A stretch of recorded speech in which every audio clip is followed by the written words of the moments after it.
Buenas tardes, mi nombre es Fernanda Jamal y les voy a hablar sobre la Mycobacterium tuberculosis. Para comenzar, les daré una breve reseña histórica. La tuberculosis se conoce desde la antigüedad y existe evidencia paleontológica que sugiere que ya existía en la Edad de Piedra. Su naturaleza infecciosa fue establecida por Jean Villemin, quien demostró que esta era transmitida de humanos a animales y de un animal a otro, alrededor de 1865. En 1882, Robert Koch aisló en un cultivo al agente etiológico y así descubrió la bacteria causante de la tuberculosis. Al descubrirse los antibióticos y quimioterápicos en la década de 1940, la tuberculosis pareció poder controlarse en los países industrializados. La enfermedad, sin embargo, siguió siendo un problema sin solución en los países subdesarrollados. Ahora bien, la Mycobacterium tuberculosis es una bacteria aerobia fina, no esporógena, bacilar, que mide 0.5 por 3 micras. Las micobacterias, incluida la cepa mencionada, suelen no captar la tinción de Gram, es decir, son neutras. Sin embargo, una vez teñidos, los bacilos no pueden cambiar de color con el alcohol ácido. Esta propiedad los clasifica como bacilos acidoresistentes. Esta resistencia a la coloración se debe principalmente a que estos microorganismos tienen en la pared celular una gran cantidad de ácidos micólicos, ácidos grasos de cadena larga, enlaces cruzados y otros lípidos. En la pared celular de las micobacterias, los ácidos micólicos están unidos a los arabiogalactanos y a los peptidoglucanos subyacentes. Esta estructura es causa de la escasa permeabilidad de la pared celular y, por tanto, de la ineficacia que muestra la mayor parte de los antibióticos contra este microorganismo. Otra molécula que forma parte de la pared de las micobacterias es el lipoarabinomanano, el cual interviene en la patogenia de la interacción agente patógeno-hospedador y favorece la supervivencia de Mycobacterium tuberculosis al interior de los macrófagos. Este microorganismo tiene un alto contenido en guanina más citosina, que indica un comportamiento aerobio. Ciclo infectivo. Una vez que los bacilos acceden a los alvéolos por las vías aéreas superiores, son digeridos por macrófagos alveolares. Este microorganismo impide la formación del fagolisosoma al evitar que se una el fagosoma, donde está la bacteria, con el lisosoma, donde están las moléculas que el macrófago utiliza para destruir microorganismos. Además, el fagosoma se une a otras vesículas que contienen alimento para la bacteria, permitiendo así que se replique. Los macrófagos infectados sintetizarán interleucina 12 y factor de necrosis tumoral alfa, esto para pedir ayuda a otras células del sistema inmune. La inflamación producida por el factor de necrosis tumoral alfa y otras citoquinas proinflamatorias que no mencionaré ayudarán a reclutar linfocitos T y células NK. Los linfocitos T reclutados se diferenciarán en linfocitos Th1, cuya principal función será secretar interferón gamma. El interferón gamma activará de forma intensa a los macrófagos y se producirá la fusión del fagosoma con el lisosoma, de tal modo que se destruirá la bacteria. Además, el factor de necrosis tumoral alfa estimula la producción de intermediarios reactivos de nitrógeno, lo que también colabora en la destrucción intracelular de Mycobacterium tuberculosis. Como mencioné anteriormente, los macrófagos tratan de controlar la enfermedad. En consecuencia, se pueden formar una o varias masas denominadas granulomas, las cuales tienen un núcleo central necrótico rodeado por macrófagos y linfocitos. De este modo, se impide la diseminación de la bacteria. Si hay pocas bacterias, el granuloma será pequeño y los macrófagos podrán destruir el microorganismo. Sin embargo, si hay muchas bacterias, el granuloma será muy grande y se rodeará de fibrina, de tal modo que los macrófagos no podrán actuar y las bacterias permanecerán latentes durante años. A esto se le conoce como infección latente de tuberculosis. Transmisión. En el ser humano, la enfermedad se transmite casi exclusivamente por vía aérea. Un paciente con tuberculosis pulmonar, a través de la tos, el estornudo y otros movimientos respiratorios similares, distribuye a su alrededor pequeñas gotas llamadas gotitas de Fluch. Al ser expulsadas al exterior, las gotas grandes caen por acción gravitatoria, en tanto las más pequeñas permanecen mayor tiempo en el aire y son transportadas por las corrientes. Esto permite la evaporación del agua, lo que a su vez deja en suspensión los llamados núcleos de Wells. Estos núcleos contienen uno o más bacilos. Ellos pueden alcanzar a otro individuo cuando son transportados por el aire inspirado a los alvéolos pulmonares. Cuadro clínico. Este incluye fiebre, sudoración nocturna, pérdida de peso, tos no productiva y hemoptisis. Las posibles complicaciones de la tuberculosis son la neumonía tuberculosa, la hiperinsuflación y colapso, derrame pleural y enfermedad diseminada, por ejemplo, la linfadenopatía, generalmente cervical, la meningitis, pericarditis y enfermedad miliar. Ahora les hablaré sobre los diferentes diagnósticos. El diagnóstico inmunológico. Es la prueba empleada normalmente para evaluar la respuesta del paciente a la exposición a M-tuberculosis. Es una prueba cutánea de la tuberculina. La reactividad a la inyección intradérmica de antígenos micobacterianos puede diferenciar a las personas infectadas de las no infectadas, y se suele encontrar una reacción positiva a las 3 o 4 semanas de exposición a M-tuberculosis. El único indicio de infección por micobacterias en muchos pacientes es una reacción cutánea positiva que dura toda la vida, junto con los indicios radiológicos de la calcificación de focos que inicialmente fueron activos en el pulmón o en otros órganos. En esta prueba se inocula una cantidad determinada del antígeno en la capa intradérmica de la piel del paciente. Se mide la reactividad de la prueba cutánea a las 48 horas. Los pacientes infectados por M-tuberculosis pueden no mostrar respuesta a la prueba cutánea con tuberculina si son alérgicos, o sea, a reactivos frente a los antígenos, algo que se cumple especialmente en los pacientes con infección por VIH. Por tanto, siempre se deben emplear antígenos controles al realizar la prueba de tuberculina. Además, los pacientes procedentes de países en los que se suele realizar la vacunación BCG, como nosotros, de forma generalizada, tendrán resultados positivos de la prueba cutánea, de manera que no resulta de utilidad. En estos últimos años, se han introducido las pruebas de liberación in vitro de interferón gamma como una alternativa. Estas pruebas utilizan inmunoanálisis para medir el interferón gamma producido por los linfocitos T sensibilizados por los antígenos de M-tuberculosis.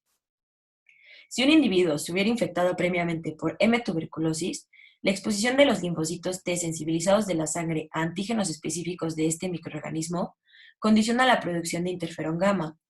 Las pruebas iniciales se han sustituido por pruebas de segunda generación, que emplean antígenos más específicos y se pueden emplear para discriminar entre infecciones por M-tuberculosis y la vacunación con la BCG. Aunque estas pruebas son sensibles y muy específicas, su complejidad técnica limita su utilidad en este momento. El diagnóstico por microscopía. La detección microscópica de bacilos ácido-alcohol resistentes en las muestras clínicas es el método más rápido para confirmar una enfermedad por micobacterias. La muestra clínica se tiñe con carbofulcina o con colorantes fluorescentes de auramina, rodamina. Se decolora con una solución de ácido alcohol y a continuación se aplica una tinción de contraste. Las muestras se examinan con un microscopio óptico o con un microscopio de fluorescencia en el caso de utilizar colorantes fluorescentes. El método de fluorocromo es el más sensible porque la muestra se puede observar rápidamente con bajo aumento para zonas de fluorescencia y posteriormente se confirma la presencia de bacterias ácido-alcohol resistentes con un mayor aumento. Se detecta la presencia de bacilos mediante tinciones de ácido-alcohol al microscopio aproximadamente en la mitad de las muestras con resultados positivos en el cultivo. La sensibilidad de esta prueba es elevada en las muestras respiratorias y en las muestras a partir de las cuales se aísla un gran número de micobacterias en los cultivos. Por tanto, una reacción positiva al ácido alcohol se correlaciona con mayor infecciosidad. La especificidad de la prueba es superior al 95% cuando se realiza de forma cuidadosa. El diagnóstico con pruebas basadas en los ácidos nucleicos. Aunque la microscopía proporciona una información útil de la presencia de enfermedad por micobacterias, no puede identificar a la especie concreta de micobacteria implicada en la infección. Por este motivo, se han desarrollado técnicas de detección de secuencias de ácidos nucleicos específicos de las micobacterias presentes en las muestras clínicas. Debido a la posible existencia de un número reducido de bacterias en la muestra, varias empresas han puesto a punto algunas técnicas de amplificación, como por ejemplo la reacción en cadena de la polimerasa, o mejor conocida como PCR. Los métodos que se usan en la actualidad son específicos para M-tuberculosis y un análisis disponible actualmente puede detectar esta micobacteria en las muestras clínicas y determinar también la sensibilidad a la rifampicina, como marcador secundario de las cepas multiresistentes. Aunque la prueba inicial es cara, los nuevos productos comerciales podrían permitir una prueba rápida de rutina en países con una elevada incidencia de la enfermedad, en donde no son prácticos la microscopía y el cultivo. El cultivo. El aislamiento de los microorganismos casi está asegurado en los pacientes en los que se recogen las primeras muestras respiratorias de la mañana durante 3 días consecutivos. Sin embargo, es más difícil aislar M. tuberculosis y otras micobacterias de otras localizaciones en pacientes con la enfermedad diseminada. En estos casos se debe recoger un mayor número de muestras para cultivo y se deben procesar grandes cantidades de líquidos o tejidos. La proliferación in vitro de las micobacterias se complica por el hecho de que la mayoría de las cepas crece lentamente y se pueden ver ensombrecidas por las bacterias de crecimiento rápido que normalmente colonizan al ser humano. Las micobacterias pueden tolerar tratamientos alcalinos de corta duración que destruyen las bacterias de rápido crecimiento y permitir su aislamiento selectivo. La capacidad de M. tuberculosis de crecer rápidamente en medios de cultivo se ha empleado para la realización de pruebas de sensibilidad rápida. La técnica MOTS, o ensayo de sensibilidad al fármaco mediante observación al microscopio, emplea un microscopio de luz invertida para analizar las placas con 24 pocillos inoculados con medio de cultivo de Middlebrook y un esputo descontaminado. En general, se puede detectar el crecimiento de M. tuberculosis en forma de marañas o cordones de crecimiento en el cultivo a la semana de incubación, como lo muestra la imagen. La incorporación al medio de cultivo de fármacos antimicobacterianos permite un estudio de sensibilidad directo rápido con las muestras clínicas. Esta técnica está disponible de forma generalizada en los laboratorios que atienden a los países en vías de desarrollo, en los que las cepas de M. tuberculosis resistentes a fármacos son abundantes. El tratamiento. Al contrario de lo que ocurre con la mayoría de las infecciones bacterianas, es complejo. Las micobacterias de crecimiento lento son resistentes a la mayoría de los antibióticos que se usan para tratar otras infecciones bacterianas. En general, los pacientes deben tomar múltiples antibióticos durante un periodo prolongado, ya que de lo contrario se desarrollarán cepas resistentes a los antibióticos.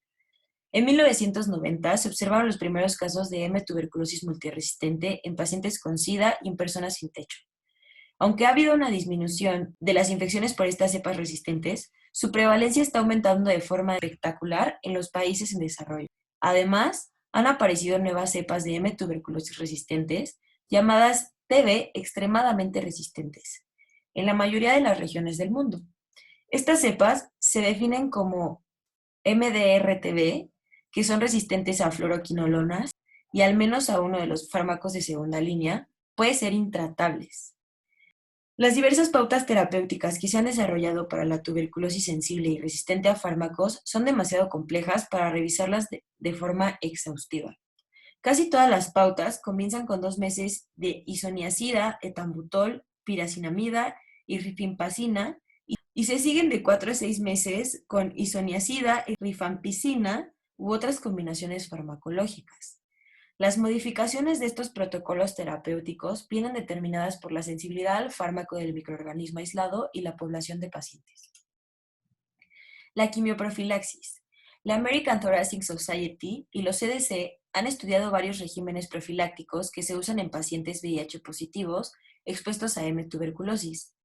Los regímenes que se han recomendado incluyen isoniazida 1 o 2 veces por semana durante 6 a 9 meses o rifampicina diaria durante 4 meses. Los pacientes que han estado expuestos a M. tuberculosis resistente deberían recibir profilaxis con piracinamida y etambutol o levofloxacino durante un periodo comprendido entre 6 y 12 meses. La prevención. La vacunación con M. bovis atenuado, o mejor conocida como BCG, se usa con frecuencia en países donde la tuberculosis es endémica y es una causa importante de morbimortalidad. Esta práctica puede conducir a una reducción significativa de la incidencia de tuberculosis cuando la BCG se administra en personas jóvenes. Es menos eficaz en adultos.